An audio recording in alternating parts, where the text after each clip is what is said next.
Now, what would happen if NATO and the U.S. pulled out of Afghanistan? And what would be the real price of peace there? No one can say for certain, that's clear. But there are some potential scenarios, including some kind of reconciliation with the Taliban. Time magazine looks at that possibility in its August 9th edition and finds that girls and women could end up paying a very high price indeed, just like this young woman on the cover. Now, you usually don't see images that graphic on U.S. magazine covers. South African photographer Jody Bieber took that picture, and many others, as she helped to assemble all of this and put the focus on the women of Afghanistan. We want to talk to her about some of the photos and her experience there in Afghanistan. She joins us now live from her homeland in our Johannesburg bureau. Jody, great to have you with us. Hi, thanks a lot. You know, fantastic photos, and I want to talk about Aisha, the woman who is on the cover. She suffered terribly, but in many ways, this picture tells the story of what the women, particularly women in poor rural areas, face. Well, in terms of Aisha, she ran away from her husband. And she ran to her neighbors, and her neighbors called the police, and she landed up in a jail in Kandahar. And her father came to collect her from the jail and gave her back to her husband and in-laws. And the reason she ran away was really because she said she was being abused by her in-laws. And a Taliban commander within the village, basically they had a court.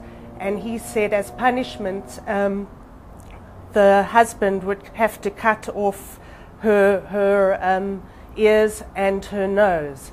And they took her into a secluded area. Her uncle held her down, and her husband cut off her nose and her ears.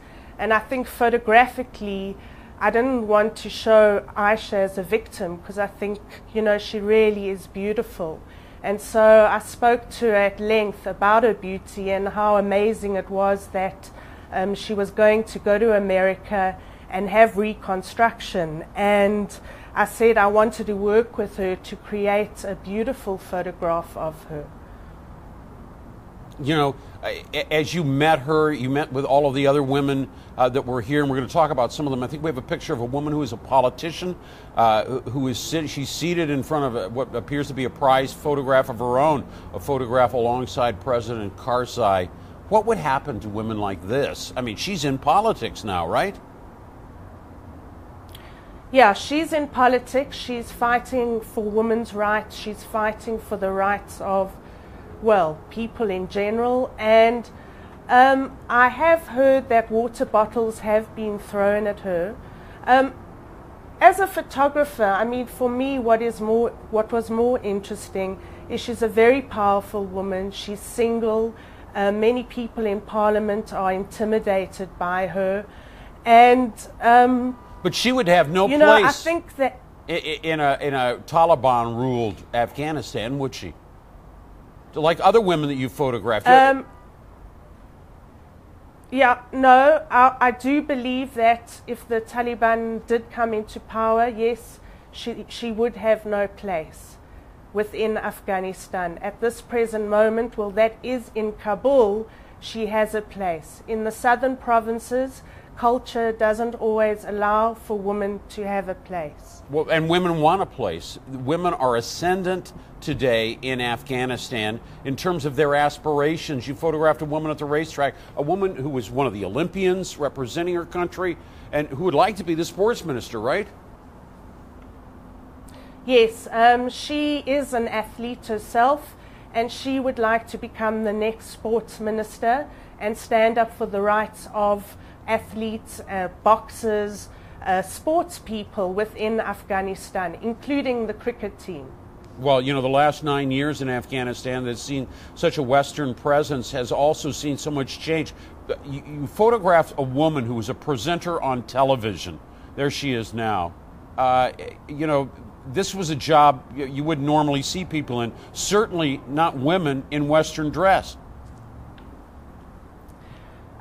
She is wearing a headscarf that everyone wears, but it's a very small headscarf. And Mazda has a show which is very similar to the Oprah Winfrey show. She's come back to Afghanistan. She was living in Canada, and she came back about 7 or 8 months ago. And she tries to deal with issues related to the family, related to divorce. And she said besides the fame and the money, for her, by having this program, she's an activist. So I think there is, I mean, I was taken by surprise specifically. I didn't go to the southern province, and I was taken by surprise in Kabul, witnessing and seeing women who are really doing it for their own. And, you know, finally, before I have to let you go, we've got a picture of a woman in a burqa, which more or less is the past, isn't it? And yet some women find it very comfortable to be dressed that way. Look, I think, you know, I'm sure in the southern provinces, I haven't been there, you're going to find majority of the women in burqa, but definitely within Kabul, most women have a choice to wear, everyone wears a headscarf of some kind. And I think there are women who wear burqa, but I think that specific photograph speaks around the old and the new. Right, we see your daughter alongside. And I think the younger generation, and I really do believe the younger generation want change in Afghanistan.